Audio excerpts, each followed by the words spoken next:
Este podcast tem o apoio de Login, agência de marketing digital para a indústria da moda. e de Easy Souls, fabricamos solas, com histórias para contar.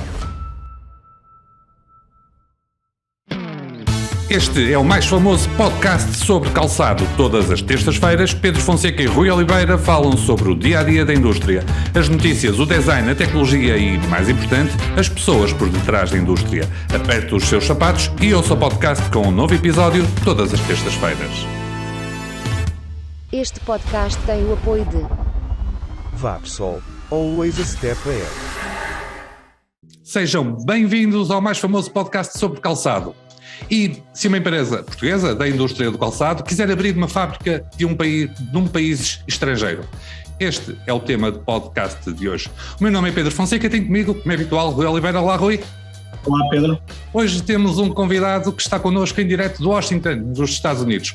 O seu nome é Miguel Coelho, é economista e é doutorado pela Universidade de Birmingham, nos Estados Unidos. Atualmente é administrador suplente do Banco Mundial. Antes foi economista-chefe do gabinete do ministro Mário Centeno no Ministério das Finanças.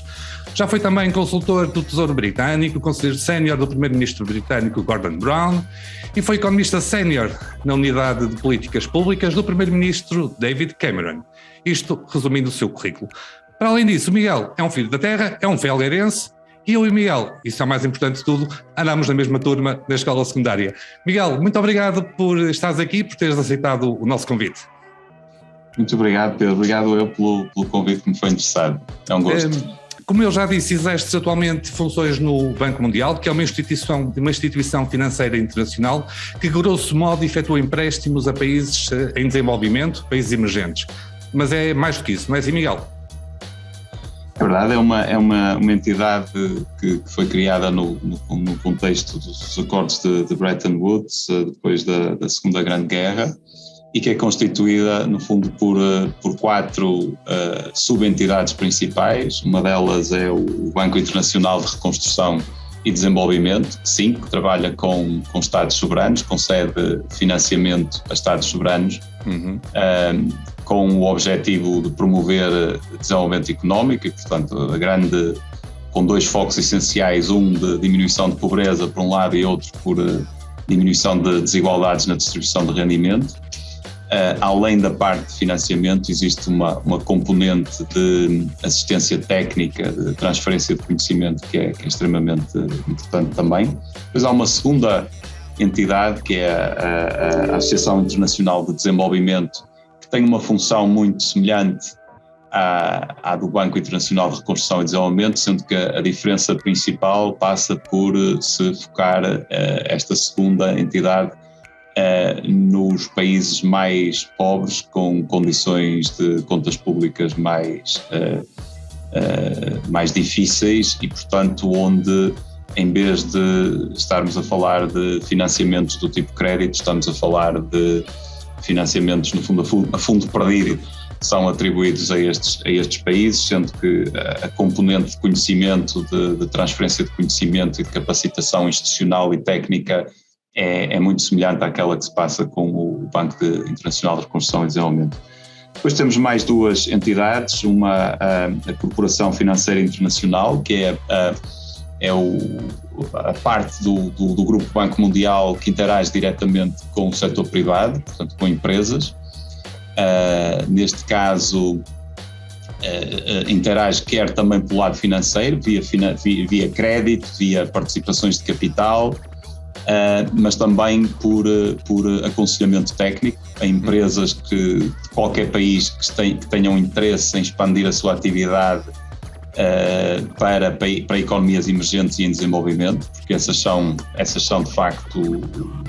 E é isso que nós vamos falar mais em detalhe aqui um pouco, não é? Exatamente. E a quarta componente, que tem uma enorme afinidade com esta terceira, é uma componente que também interage apenas com empresas privadas, ou essencialmente com empresas privadas, mas neste caso na prestação de seguros de risco político e, portanto, e de garantias em condições de mercado, em termos de preços, em termos de custos, em condições de mercado, sem qualquer tipo de concessionalidade.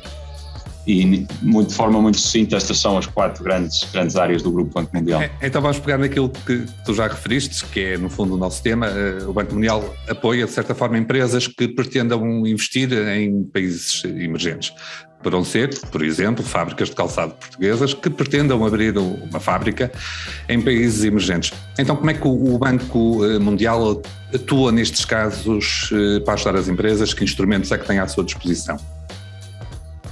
Os instrumentos financeiros são, como disse, são bastante, têm uma panóplia bastante alargada, que vai desde crédito, no sentido mais tradicional do termo, tipicamente com maturidades mais longas do que aquelas que estão disponíveis nos mercados locais nessas economias e com alguns períodos de carência, até participação através de parcerias, fazer participação no capital dessas mesmas empresas que pretendam desenvolver a sua atividade nessas economias. Essa é a parte financeira. A parte não financeira tem a ver com todo um aconselhamento, todo um processo de consultadoria de negócio que decorre da experiência acumulada por uma entidade que tem já várias décadas e que tem no seu portfólio mais de 2.000 empresas de variedíssimos setores de negócios e, portanto, através desse trabalho tem vindo a acumular um enorme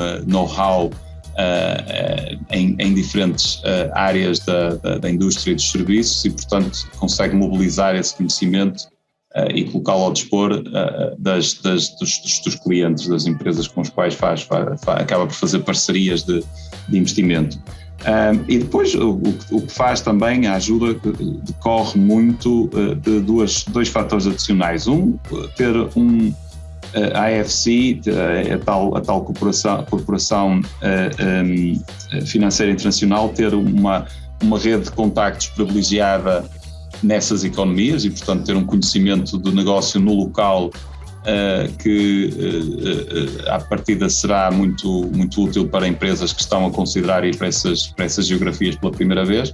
E o segundo aspecto tem a ver com o facto de ser uma entidade, uma instituição financeira internacional de referência, que normalmente, sendo parceira num determinado investimento, traz um nível de credibilidade que acaba por ser muito importante para permitir a essa empresa mobilizar recursos financeiros adicionais também a partir de outras fontes e por uma questão de reputação, de credibilização do investimento. Rui, vou-te fazer aqui uma pequena questão. Há empresas portuguesas no setor do calçado, pelo menos uma que eu conheça, que é de Felgueiras, que tem uma unidade de produção, uma fábrica num país estrangeiro. Portanto, aqui o objetivo de abrir uma fábrica de calçado num país emergente poderá ser, para mim, um de dois. Por um lado, reduzir os custos de produção. Por exemplo, nos países emergentes a mão de obra normalmente é mais barata, poderá ficar eventualmente mais próximo de matérias-primas. Ou então uma empresa portuguesa de calçado pode querer ir lá para fora, levar um know-how para ficar mais próximo de mercados estratégicos. Podes fazer um comentário, por favor? Sim, Pedro. Relativamente à questão da deslocalização das empresas, portanto, esta deslocalização acontece um pouco por todo o mundo e naturalmente que nós na Europa temos também já uma tendência que se vem a verificar, em particular em Itália e em Espanha, na indústria de calçado e muito provavelmente no futuro também em Portugal, com a indústria a procurar também outros mercados para fazer face, na minha opinião, em primeiro lugar, àquilo que vai ser a escassez da mão de obra. Portanto, nós estamos a enfrentar um problema que também vai ser evidente, essa necessidade de busca por outros mercados. Compreendo a questão de poder levar esse know-how para alguns países emergentes, naturalmente países em desenvolvimento, mas eu penso que as soluções, dada também a dimensão das empresas e da indústria de calçado em Portugal, portanto não estamos a falar de indústrias como temos na Ásia, com milhares de pessoas a trabalhar nas suas estruturas, estamos a falar de algumas centenas, poucas centenas. Penso que será sempre, numa primeira fase, por via da escassez da mão de obra, poder complementar esse trabalho nestes países e, de preferência, o mais próximos possível a Portugal, naturalmente. Penso que vejo como muito difícil que essa deslocalização seja feita em países onde exista uma necessidade de ligação de muito tempo, como por exemplo no Sudeste Asiático. Miguel, o Banco Mundial pode ser um ponto de começo para uma empresa, imagina, de calçado portuguesa, que pretende investir num país emergente. Portanto, vocês estão capacitados de alguma forma para dar apoio e aconselhamento numa fase inicial ou até colocar o investidor em contacto com autoridades locais? Como é que funciona? Nós estamos capacitados para poder receber manifestações de interesse e discutir e explorar o potencial de haver aqui uma interseção entre os interesses de um potencial investidor por um lado e aquilo que são os interesses do banco, porque eu queria deixar claro que o caso da AFC, da tal Cooperação Financeira Internacional, o objetivo principal é também ele a promoção de desenvolvimento económico nessas economias e, portanto, a avaliação que faz dos projetos, do mérito, falta dele, dos projetos de investimento que são apresentados, ou das propostas que são apresentadas, é, acima de tudo, do ponto de vista de perceber se um investimento desse tipo for avançar, se de facto é algo que vai contribuir de uma forma significativa para desenvolver o padrão industrial e no fundo, permitir empurrar a economia desse país por criação de ligação a outros setores que porventura ainda sejam incipientes e, portanto, ter um efeito alavancador na economia local ou não. Se não for o caso, se estivermos a falar de áreas e setores onde essa economia já esteja basicamente conhecedora e que já tenha uma presença significativa, é muito menos provável que esse tipo de propostas de investimento sejam interessantes do ponto de vista desta AFC. Agora, colocando esse tema de lado, quando existe interesse, o outro aspecto que eu devo salientar é que esse interesse, para ter viabilidade do ponto de vista de gerar também interesse deste lado, teria que ser um interesse numa escala de investimento relativamente significativa. Estaríamos sempre a falar de investimentos superiores a 7, 8 milhões de dólares, como mínimo, tendo em conta que o banco também procura desenvolver atividade que chega a empresas com escala inferior, mas normalmente falo através de outros bancos, através de cooperação com a banca comercial, a retalho, digamos assim. E, portanto, há também essa questão de escala. Agora, se todos estes critérios estiverem assegurados, nós temos em Portugal, uma primeira linha, temos um conjunto de colegas, desde o Ministério das Finanças ao AICEP, que criaram já há algum tempo uma rede de multilaterais, que engloba não só o Banco Mundial, mas uma série de outras entidades com funções análogas e que podem prestar assistência e esclarecimento sobre qual é o circuito, se quiserem, que tem que ser cumprido para chegar ao diálogo e submeter candidaturas a este tipo de entidades. E depois, obviamente, que numa fase posterior, se vier a concluir que é útil aprofundar esse diálogo e comunicar diretamente com estas entidades, isso também pode ser feito e pode ser intermediado precisamente de pessoas como eu próprio e outros colegas que representam o país nestas entidades. Oi, vou-te fazer uma última pergunta antes de avançarmos para as notas finais. O Miguel falou aqui de um valor de 7, 8 milhões de dólares, portanto 6, 7 milhões de euros, sensivelmente.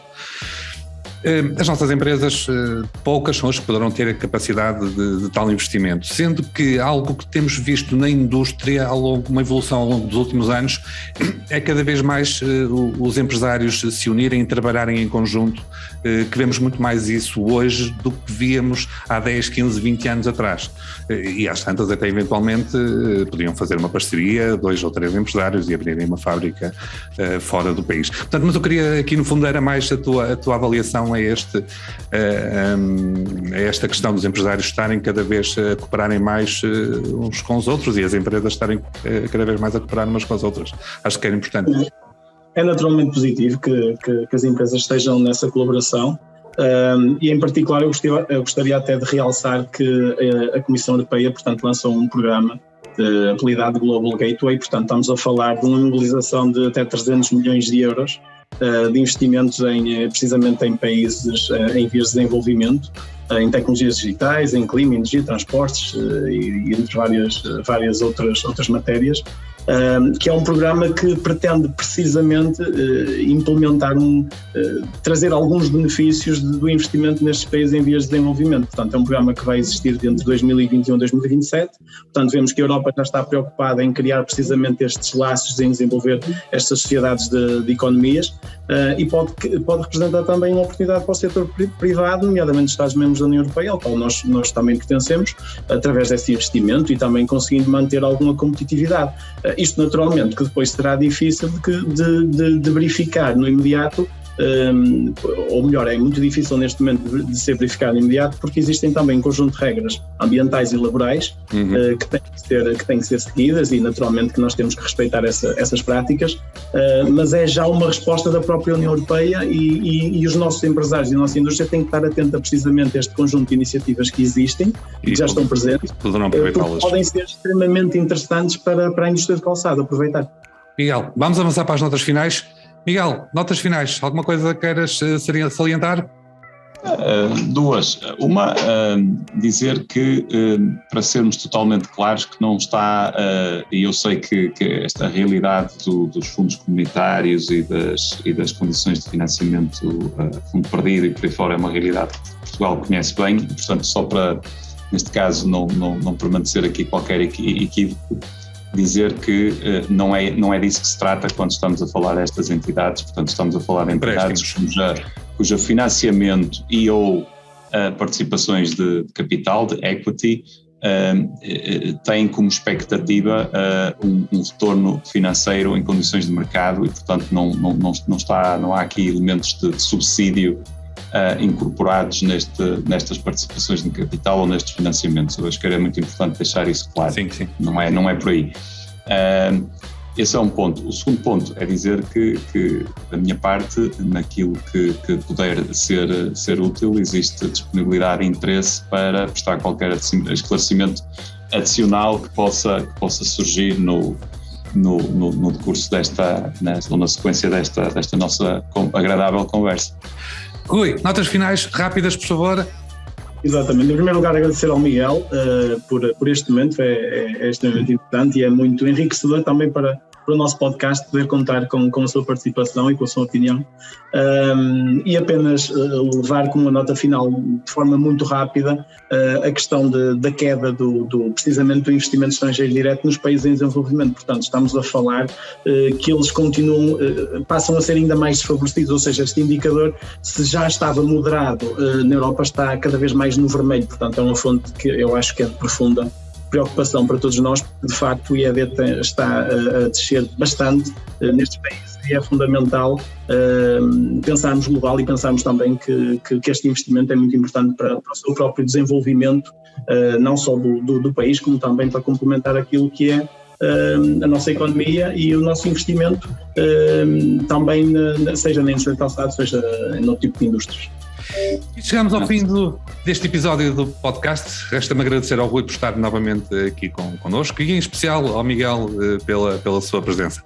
Pode acompanhar o mais famoso podcast sobre calçado no site e nas redes sociais do Felgueiras Magazine. Eu e o Rui estaremos de volta na próxima terça-feira com mais um episódio.